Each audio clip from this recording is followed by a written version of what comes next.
사도행전 4장 1절에서 21절 말씀. 사도들이 백성에게 말할 때 제사장들과 성전 맡은 자와 사두개인들이 이르러 백성을 가르침과 예수를 들어 죽은 자 가운데서 부활하는 도전함을 싫어하여 저희를 잡음의 날이 이미 저문 고로 이튿날까지 가두었으나 말씀을 들은 사람 중에 믿는 자가 많으니 남자의 수가 약 5천이나 되었더라. 이튿날에 관원과 장로와 서기관들이 예루살렘에 모였는데 대제사장 안나스와 가야바와 요한과 알렉산더와 및 대제사장의 문중이 다 참여하여 사도들을 가운데 세우고 묻되 너희가 무슨 권세와 네 이름으로 이 일을 행하였느냐. 이에 베드로가 성령이 충만하여 가로되 백성의 관원과 장로들아, 만일 병인에게 행한 착한 일에 대하여 이 사람이 어떻게 구원을 얻었느냐고 오늘 우리에게 질문하면 너희와 모든 이스라엘 백성들은 알라. 너희가 십자가에 못 박고 하나님이 죽은 자 가운데서 살리신 나사렛 예수 그리스도의 이름으로 이 사람이 건강하게 되어 너희 앞에 섰느니라. 이 예수는 너희 건축자들의 버린 돌로서 집 모퉁이의 머릿돌이 되었느니라. 다른 이로서는 구원을 얻을 수 없나니 천하 인간의 구원을 얻을 만한 다른 이름을 우리에게 주신 일이 없음이니라 하였더라.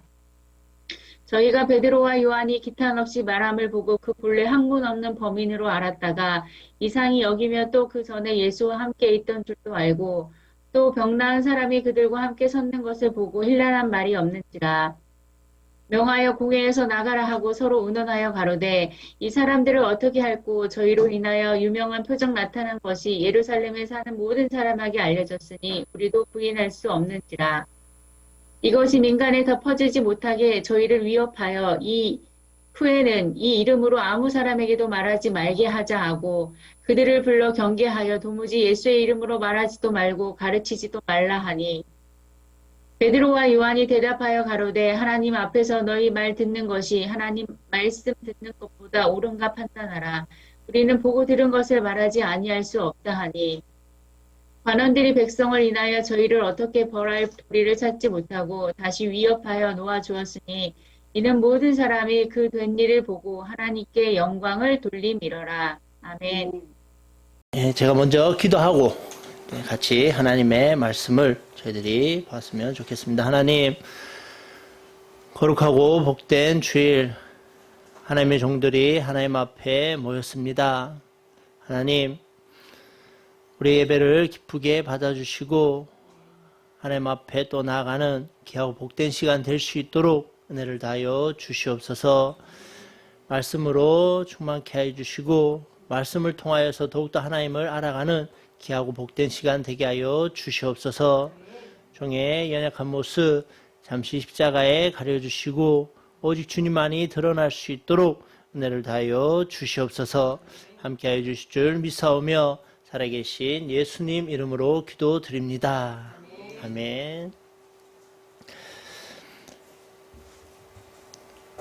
우리가 살아가면서 우리가 어떠한 관심 있는 것에 집중하게 되면 그것에 우리의 모든 생각과 마음이 몰두하는 것을 볼 수 있어요.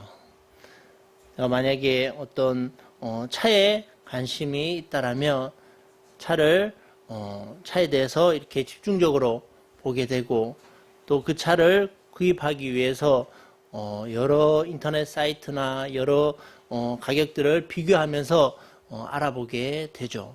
또 자기가 유독 사고 싶은 차, 예를 들어서 만약에 소나타를 사고 싶으면은 그 전에는 전혀 도로에서 잘 보이지도 않았는데 유독 그것을 생각하면 유난히도 많이 보이는 것 같아요. 그래서 그 차에 대해서 더욱더 몰입하게 되고 결국에는 차를 선택해서 또 구입하는 그런 일들이 일어나게 되죠. 연애도 마찬가지인 것 같아요.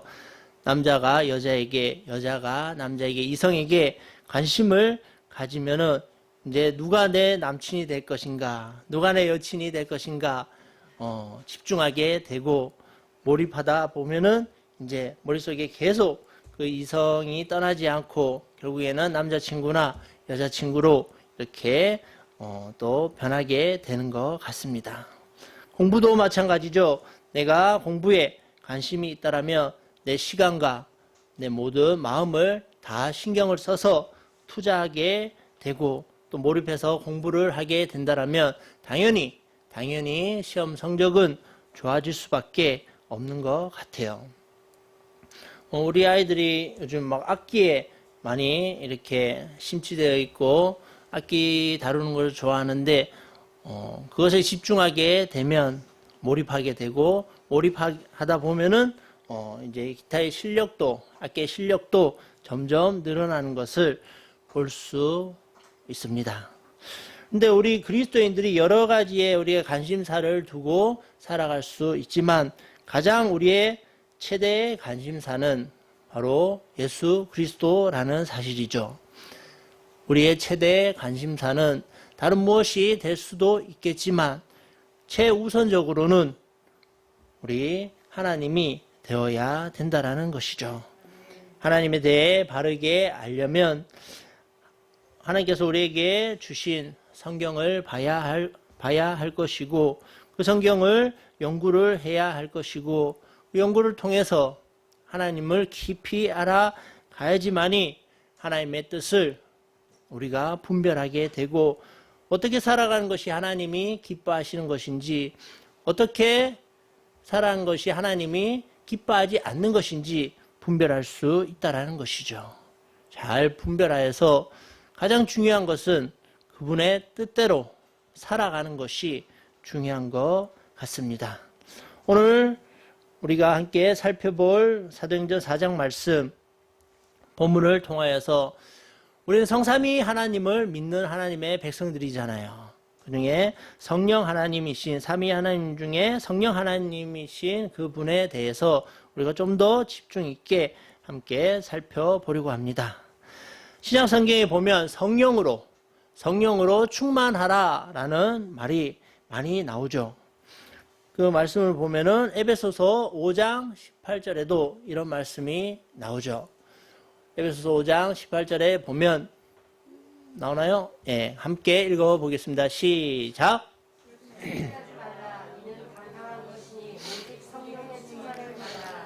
예, 술 취하지 말라와 성령의 충만함을 이렇게 대조하면서 술 취하지 말고 오직 성령의 충만함을 받으라 라고 이야기를 하고 있습니다. 또 사도행전 2장 4절에 보면 이렇게 나오죠. 같이 우리 읽어보시겠습니다. 시작.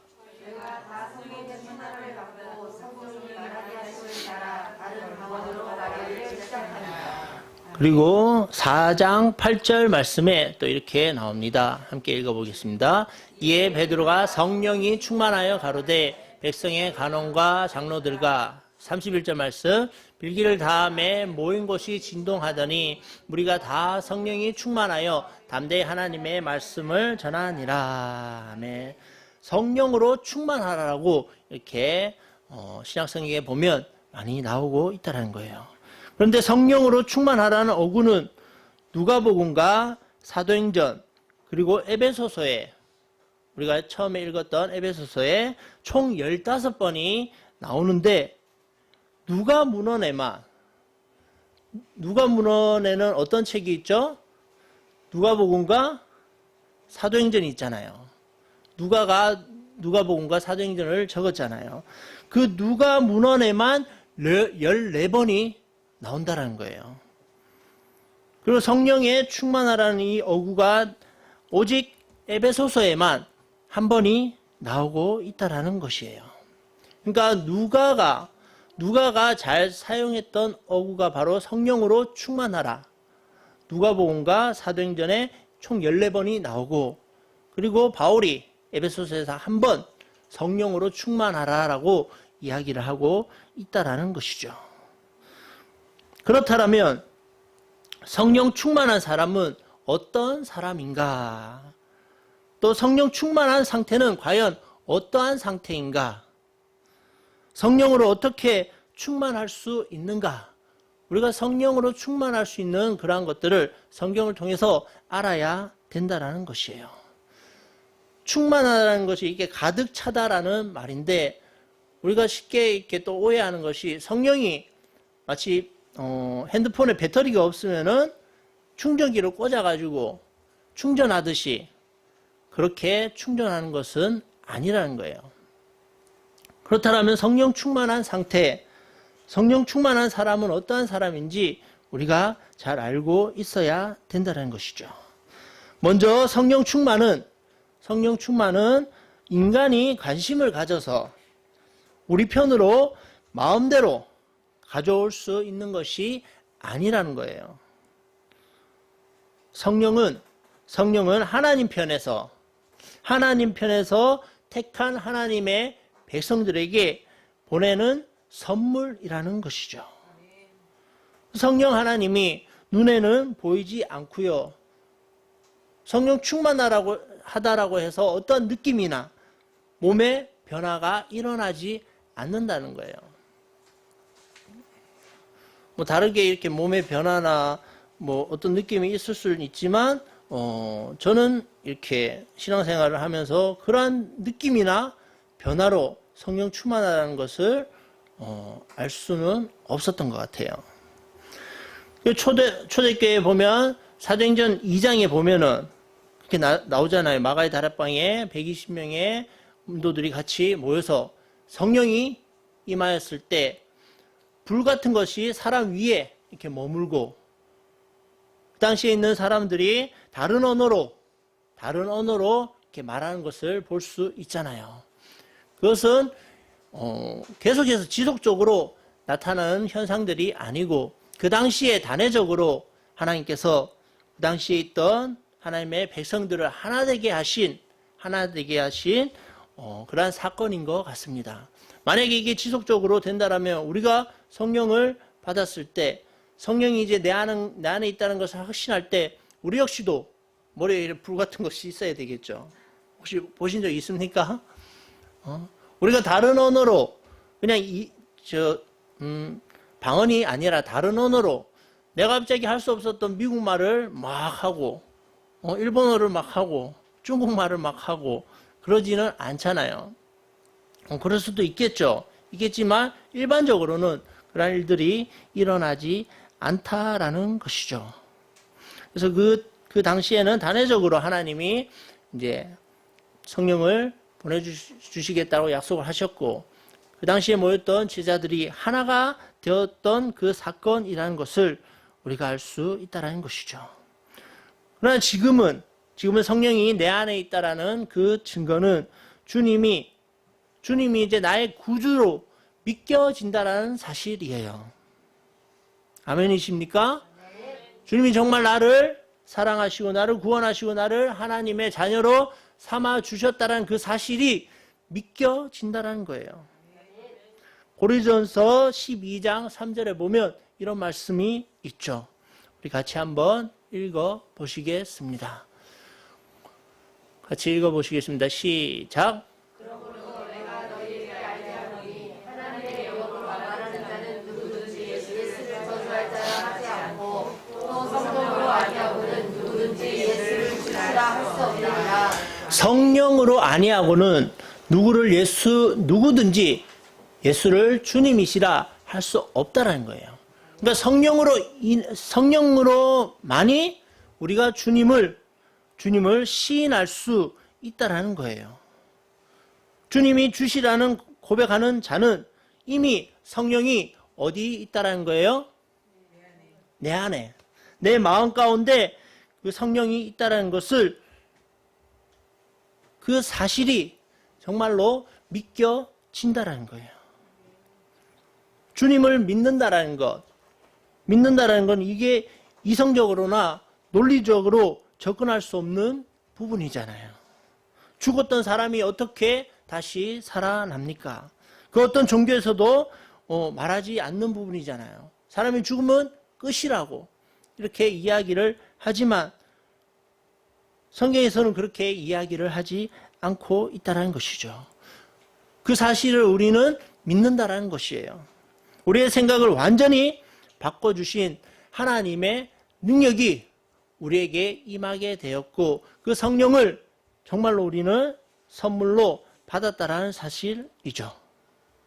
하나님의 자녀들은 하나님의 세상을 창조하시고 주님의 그 십자가의 사건으로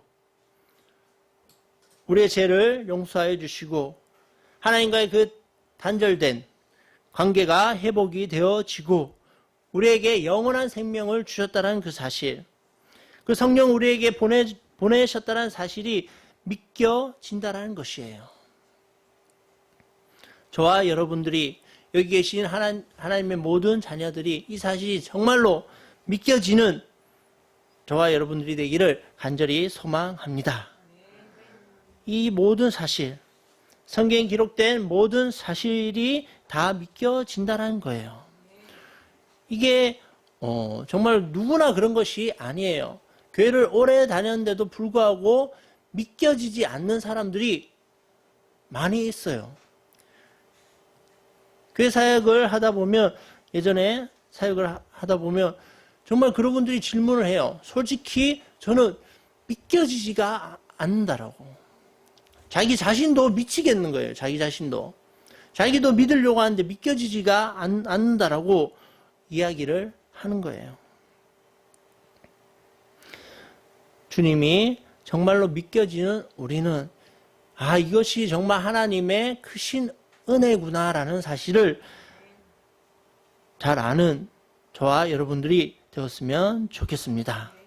이제 우리가 하나님의 자녀가 되었고 성령이 함께하는 사람은 어떠한 사람인지, 어떠한 상태와 어떠한 특징을 가지는지 우리가 오늘 읽은 본문을 통해서 함께 살펴보았으면 좋겠어요. 사도행전 3장과 4장의 이 내용을 보면 베드로와 요한이 성령을 받고 이제 주님께서 맡겨주신 사역을 감당하죠. 사도행전 3장에 보면 베드로와 요한이 기도를 하러 갑니다. 성전에 기도를 하러 가는데 어떤 한 사람을 만나죠. 누구를 만납니까? 안전뱅이를 만나는 거예요.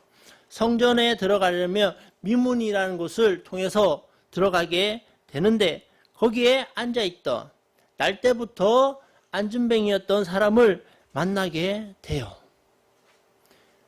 안전뱅이가 베드로와 요한을 보고 자기가 구걸을 할 때 무엇을 얻으려고 베드로와 요한에게 접근을 했지만 베드로가 그때 무엇이라고 이야기를 합니까? 3장에 보면 3장 6절에 베드로가 이르되 은과 금은 내게 없거니와 내게 있는 이것을 내게 주노니 나사렛 예수 그리스도의 이름으로 일어나 걸으라라고 이야기를 하죠. 은과 금은 내게 없다. 그러나 나사렛 예수의 이름으로 일어나 걸으라라고 말했다라는 것이죠. 그러자 안전뱅이가 어떻게 됩니까? 다리에 힘이 들어가고 근육이 형성되어서 걷게 되었다라는 것이죠. 그 모습을 본 많은 사람들이 어떻게 되었을까요? 몰리게 되죠. 몰렸을 때 베드로가 담대하게 예수 그리스도에 대해서 이야기하는 것을 3장에 볼 수 있어요. 그런 소문들이 일어나자 종교 지도자들은 좋아했을까요? 좋아하지 않았을까요? 좋아하지 않았다는 거예요. 모든 이목과 모든 집중이 그 예수를 선포하는 그들에게 집중되어지니까 당시의 종교 지도자들은 싫어했다는 거예요. 그래서 베드로와 요한을 오늘 4장에 보면 잡았다라는 것이죠. 근데 인간적으로 살펴보면 베드로와 요한도 두렵고 떨렸을 거예요.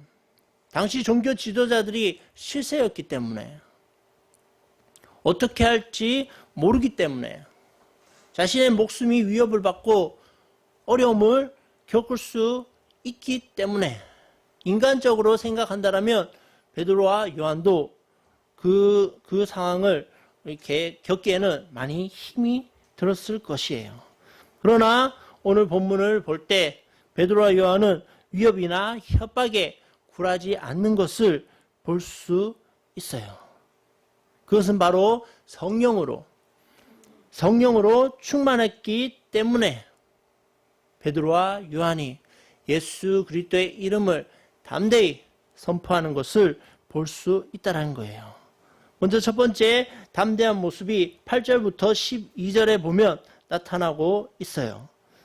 보십시오. 4장 8절에 보면 이에 베드로가 성령이 충만하여 가로되 백성의 관원과 장로들과 만일 병인에게 행한 착한 일에 대하여 이 사람이 어떻게 구원을 얻었느냐고 오늘 우리에게 질문하면 너희와 모든 이스라엘 백성들은 알라.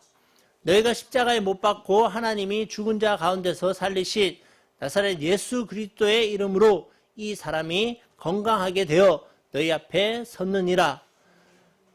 계속해서 볼게요. 12절까지. 이 예수는 너희 건축자들의 버린 돌로서 집 모퉁이의 머릿돌이 되었느니라.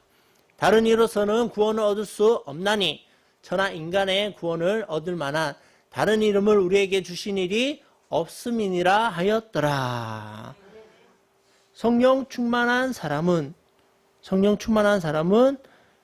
이렇게 베드로와 요한처럼 담대하게 예수의 이름을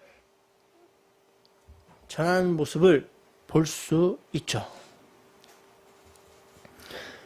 우리가 성령을 받기 전에 베드로의 모습을 우리가 복음서를 통해서 알 수 있어요. 자기 확신에 가득 차 있던 베드로, 그 전에 예수님을 어떻게 합니까? 부인하게 되잖아요. 자기 확신에 가득 찰 때는 다른 사람들이 다 주님을 버리더라도 자기는 어떻게 한다고 했어요? 끝까지 주님 편에 선다라고 이야기를 했잖아요. 그러나 예수님이 잡히고 그 당시에 있던 사람들이 위협하고 너도 예수와 함께 있던 사람이다 라고 했을 때 베드로가 어떻게 합니까? 모른다라고 적극적으로 부인하는 모습을 볼 수 있잖아요.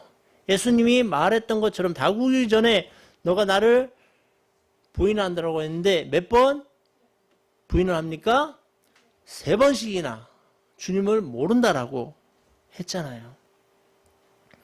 성령을 받기 전에 성령으로 충만하지 않았을 때의 모습은 현실적인 그러한 상황 가운데 회피하고 도망가고 나약한 그러한 모습을 볼 수 있다는 것이죠. 그러나 성령이 충만하자 오늘 베드로가 담대하게 예수님의 그 이름을 선포하는 그 모습을 볼 수 있다는 것이죠. 우리가 여기서 또 자세히 잘 알아야 할 것은 담대함과 이 무식함을 잘 구별할 줄 알아야 된다는 거예요. 성령 충만하면 담대하게 되는데 담대한 이 모습은 그냥 내 자기 확신에 가득 찬 모습이 아니라 기록된 그 말씀을 통해서 주어진 그 사실을 전하는 그런 모습을 베드로가 지금 나타내 보이고 있잖아요. 이 예수는 너희 건축자들의 버린 돌로서 집 모퉁이의 머릿돌이 되었다라고. 다른 이로서는 구원을 얻을 수 없다. 천하 인간에게 구원을 얻을 만한 다른 이름을 우리에게 주신 일이 없다라는 것은 성경을 근거해서 지금 베드로가 이야기를 하고 있잖아요. 그러나 담대함과 이 비슷한 것 같지만 다른 것은 이 무식함은 앞뒤 보지 않고 그냥 자기 확신에 가득 찼을 때 이렇게 자기가 만든 그 하나님으로 가득할 때 그 성령 충만한 그 담대함이 아니라 무식한 그런 모습을 가지고 있다라는 거예요. 교회도 보면 분쟁이 일어납니다. 분쟁을 겪었던 그 교회에 있는데 보면은 똑같이 하나님의 이름을 부르고 있어요. 그러나 서로가 서로에게 서로 마귀 새끼라고 하는 거예요. 그럼 누구 말이 맞는 거예요? 같은 하나님을 섬긴다라고 하는데 서로 저기 있는 사람들은 하나님의 자녀들이 아니야. 마귀 새끼들이야. 근데 이쪽 편에서 보면은 이쪽 편에서도 저들은 하나님의 자녀들이 아니야. 마귀 새끼들이야. 그런데 같은 하나님을 믿는데요. 그럼 누구 말이 맞는 겁니까? 그냥 자기 확신에 가득 찬 거죠. 그건 성령 충만한 모습이 아니라 무식한 모습이에요. 무식한 모습. 그냥 자기 확신에 가득 차서 내가 알고 내가 믿는 하나님이 진짜 하나님이야 라고 이야기를 하는 거예요. 우리가 자기 확신에 가득 찬 그 하나님을 믿는 사람들이 아니잖아요. 말씀에 근거한 하나님을 우리가 믿는 하나님의 백성들이라는 것이에요. 그러니까 성령 충만한 그 모습은 성령 충만이 어떠한 느낌이나 상태가 아니라 성령 충만하다는 것은 하나님의 말씀으로 충만하다라는 것이죠. 성령의 지배를 받는다라는 것은 하나님의 말씀에 지배를 받는다라는 거예요. 그래서 말씀을 잘 분별하여서 말씀이 가라면 가고 말씀이 서라면 서고 냉정하게 하나님의 말씀을 잘 분별해야 된다는 것이에요. 또 잘 알아야 될 것이 말씀이 보면은 가라는 말씀도 있고 서라는 말씀도 있잖아요. 근데 그걸 갖다가 내 임의로 그 말씀만 떼와가지고 적용을 하면 안 된다는 거예요. 말씀으로 이게 하나님의 뜻을 우리가 분별하지만 이 말씀으로 또 장난을 치면 안 된다는 거예요. 그러니까 잘 분별해야 하고 문맥 속에서 하나님이 무슨 말씀을 하시는지 우리가 잘 깨달아 알아야 된다는 것을 우리가 알았으면 좋겠습니다. 두 번째, 성령 충만한 사람은 13절, 14절에 나오는데 성령 충만한 사람은 하늘의 지혜가 임한다는 것이에요. 우리 13절, 14절 같이 한번 읽어 보시겠습니다. 시작. 저희가 베드로와 요한이 한없이 말함을 보고 그 후에 형을 없는 법인으로 알았다가 이상히 여기며 또 그 절에 예수와 함께 있던 줄도 알고 또 병나은 사람이 그들과 함께 섰을 보고 고민하는 날이 없으리라. 저희가 베드로와 요한이 기탄 없이 말함을 보고 여기서 저희는 누구겠습니까? 당시 실세들, 종교 지도자들이었죠. 그 본래 학문 없는 범인으로 알았다가 이상히 여기며 또 그 전에 예수와 함께 있던 줄도 알았다라는 것이죠.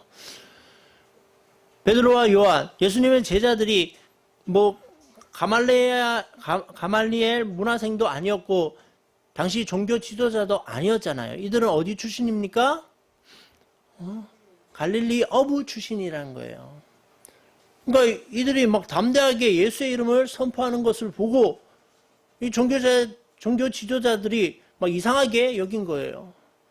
이 무식한 애들이 어떻게 이렇게 말을 잘해? 어떻게 예수에 대해서 이렇게 담대히 선포하는 거야? 이상하게 여겼다라는 것이죠. 성령으로 충만한 사람은 하늘에서 하나님께서 주시는 그 지혜가 임한다라는 사실을 우리가 알았으면 좋겠습니다. 지혜와 지식은 다른 것이잖아요. 지식은 우리가 학습을 통해서 얻을 수 있는 것이지만 지혜라는 것은 경험을 통해서 삶의 그 연륜을 통해서 얻어지는 것이잖아요. 더 나아가서 이 지혜는 그 경험을 통해서만이 다 얻을 수 있는 것이 아니라 하늘의 그 능력을 통해서 하나님이 우리에게 주신 그 선물을 통해서 얻을 수 있다라는 사실을 우리가 알아야 된다라는 것이에요. 하늘의 그 지혜의 주인이신 그 하나님에게서 우리가 지혜를 얻고 주님을 나타내고 주님께 영광을 돌리는 하나님의 사람들이 되어야 된다는 사실을 우리가 알았으면 좋겠습니다. 마지막 세 번째로 이제 베드로와 요한의 모습이 나오는데 18절에서 20절까지 말씀을 보십시오. 18절에서 20절까지 말씀을 우리가 같이 읽어 보시겠습니다. 시작.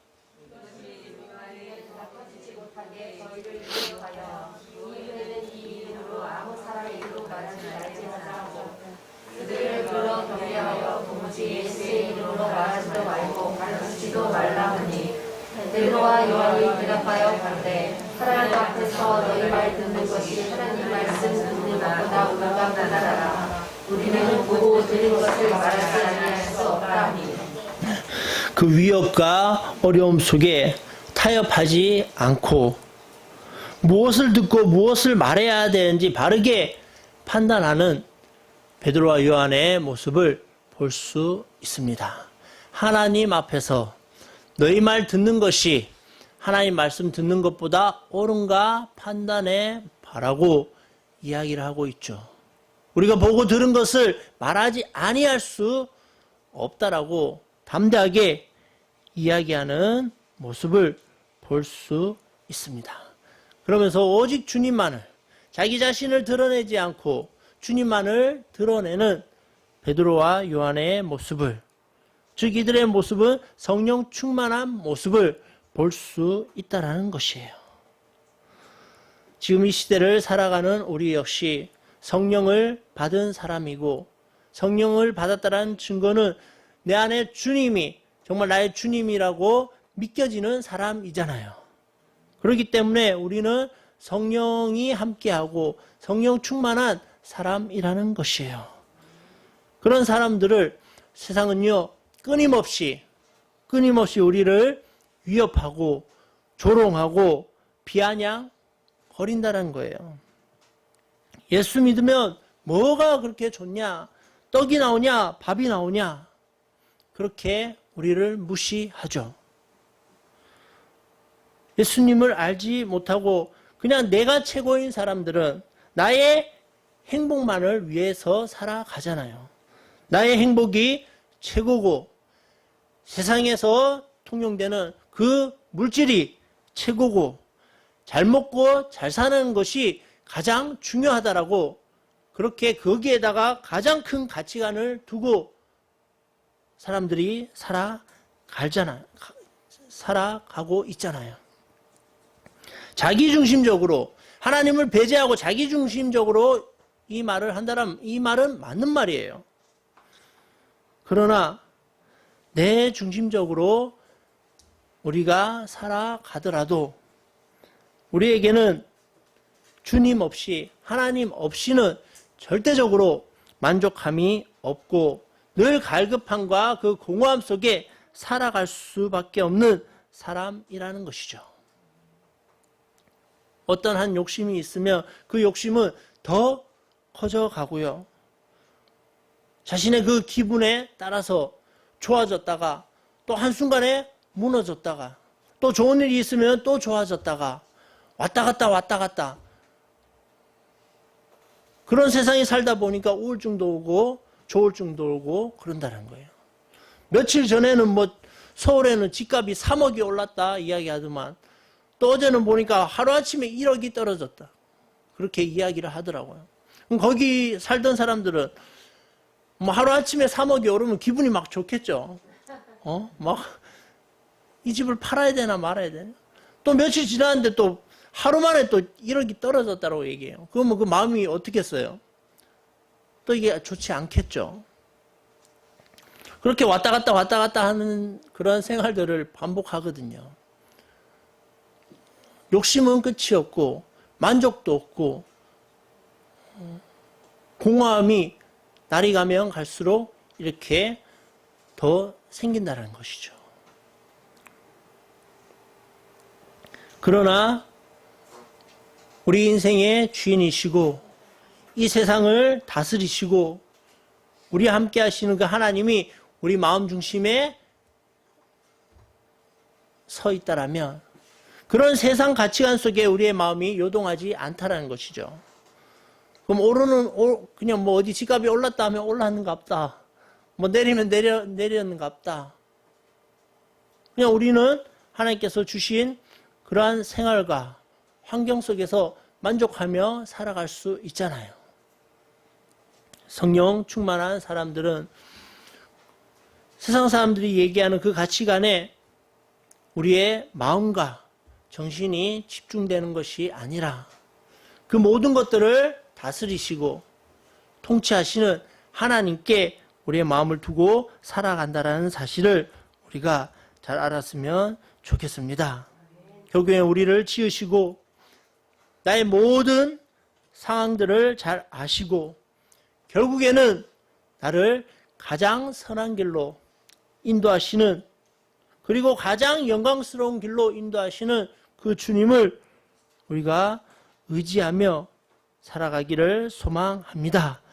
그 주님이 함께 하실 때 내 안에 정말 세상이 줄 수 없는 그 기쁨과 평안이 우리를 참 소망이신 그 주님께로 인도해 주시는 그 역할을 하며 우리는 주님과 동행하는 아름다운 삶을 살게 될 줄을 믿습니다.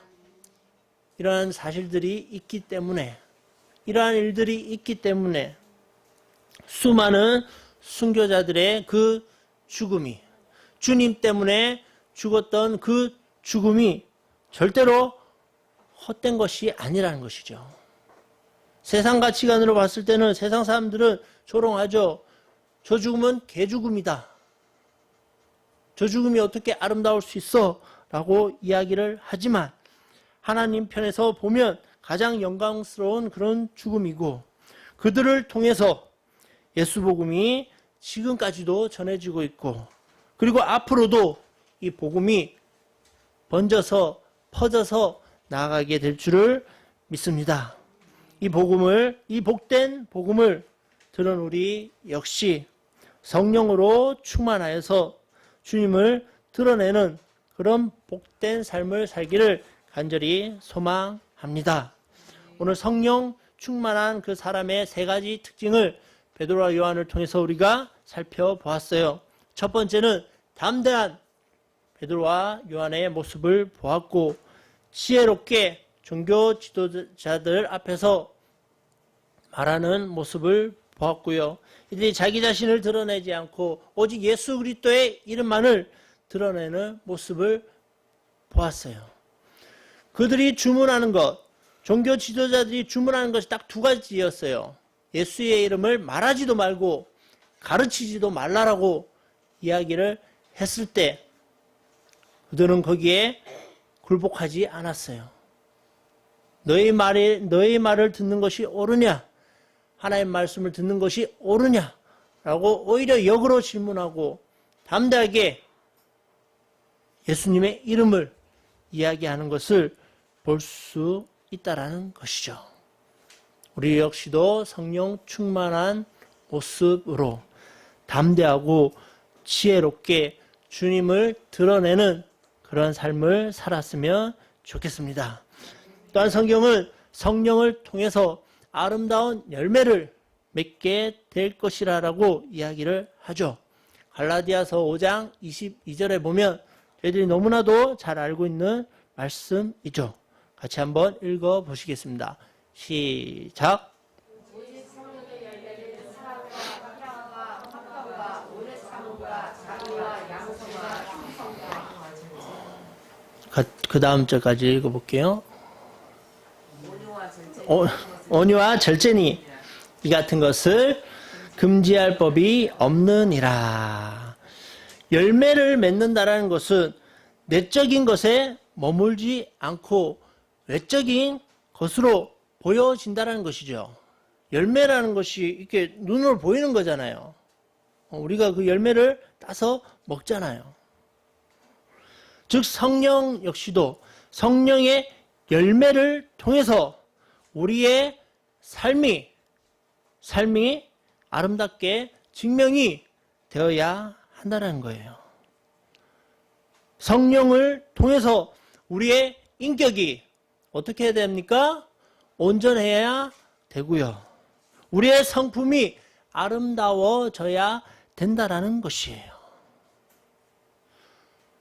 내가 성령의 사람인데 맨날 화만 내고 짜증만 내고 객박한 성질을 가졌다라면 될까요? 안 될까요? 안 되라는 것이죠. 예전에 그 어떤 설교를 들었는데 그분이 자기 합리화를 하려고 이런 얘기를 하더라고요. 귀질대로 쓰시는 하나님. 내 성격이 괴팍해도 하나님이 이대로 쓰신다. 쓰시긴 쓰시겠죠. 개팍하게 쓰시는데 성령이 사람이라면 성령의 열매를 맺어야 되잖아요. 아무리 개팍해도 성령님이 함께 하시면 그 상태가 어떻게 해야 됩니까? 변화되어야 되잖아요. 성령의 열매 중에 절제도 있잖아요. 절제해야 되고 화를 다스려야 되고 온순해져야 된다는 것이죠. 참된 기독교인은 어떠한 주장과 고백에 있지 않아요. 주장과 고백은 우리끼리 있을 때 통용되는 말이죠. 주님은 살아계십니다. 주님이 우리를 통치하십니다. 주님이 우리와 함께 하십니다. 우리는 잘 될 것입니다. 그런 주장과 고백이 끝이 아니라는 거예요. 그건 우리끼리 있을 때 통용되는 말이지만 주님을 전혀 알지 못하는 사람 앞에서 이런 이야기는 별로 설득력이 없잖아요. 그런 주장과 고백도 있어야 되지만 더 나아가서 아름다운 무엇이 있어야 됩니까? 아름다운 삶의 모습이 있어야 된다는 거예요. 우리의 삶의 행실을 통해서 예수 믿는 사람들은 진짜 다른 것 같아. 그 궁금증을 유발시켜야 되잖아요. 저 사람 예수 믿는다는데 예수 믿는 거나 내 삶이나 별반 다른 게 없어 라고 생각한다라면 그 예수에 대해서 궁금해할까요? 교회에 대해서 궁금해할까요? 니도 탈세하고 나도 탈세하는데 니도 거짓말하고 나도 거짓말하는데 예수 믿는 사람 뭐가 달라? 이러면 영향력을 끼칠 수 없잖아요. 저 사람 보면 우리 주아를 보면 우리 친구들을 보면 정말 예수님이 있는 것 같아. 나도 그 교회라는데 한번 가볼까? 그런 궁금증을 유발하는 사람이 되어야 되겠죠. 그냥 주장만 하고 고백만 하고 예수 믿으세요. 예수 불신 지옥. 예수 믿으면 천당. 그런 말에 그치는 것이 아니라 아름다운 삶을 통해서 주님을 드러내는 우리 모두가 되었으면 좋겠습니다. 우리가 완전할 수는 없지만 온전해지기 위하여 내 안에 계신 그 성령을 날마다 의지하면서 날마다 그 성령님을 인식하면서 의지하면서 하나님이 주신 말씀을 통하여서 우리가 세상 가운데 그나마 작은 예수가 되어서 주님을 드러내는 그런 삶을 살기를 소망합니다. 마지막으로 이 성령 하나님이 함께 있는 사람으로서 나에게 주어진 이 삶에 우리가 자족하고 주님 앞에 늘 감사해 하고 주님으로 인해서 나와 함께 하시는 그 주님으로 인해서 늘 감격하는 그런 삶을 살았으면 좋겠습니다. 함께 기도할게요. 하나님, 거룩하고 복된 주일 저희들을 한자리에 모이게 해주시고 함께 예배 드리게 하여 주시니 너무나도 감사합니다. 주 예수 그리스도를 통하여서 우리가 하나님과의 그 끊겼던 단절된 그러한 모습들이 회복되고 하나님의 사람으로 하나님께로 가까이 나아갈 수 있게 되었고 구원받은 하나님의 백성으로 우리가 살 수 있게 되었습니다. 그것에 그치지 않고 성령을 우리에게 보내주시겠다고 약속하셨는데 그 성령을 하나님의 자녀들에게 보내주셨습니다. 우리 안에 계신 성령 하나님 늘 의지하며 그분과 동행하며 그분이 기뻐하시는 삶을 우리가 살아갈 수 있도록 은혜를 다하여 주시옵소서. 성령 충만할 수 있도록 날마다 우리를 붙잡아 주시고 우리가 세상의 그 유혹과 달콤함에 빠져 허우덕거리며 살지 않게 해주시고 하나님의 말씀을 기초하여서 하나님이 기뻐하시는 삶을 온전히 살아갈 수 있도록 은혜를 다하여 주시옵소서.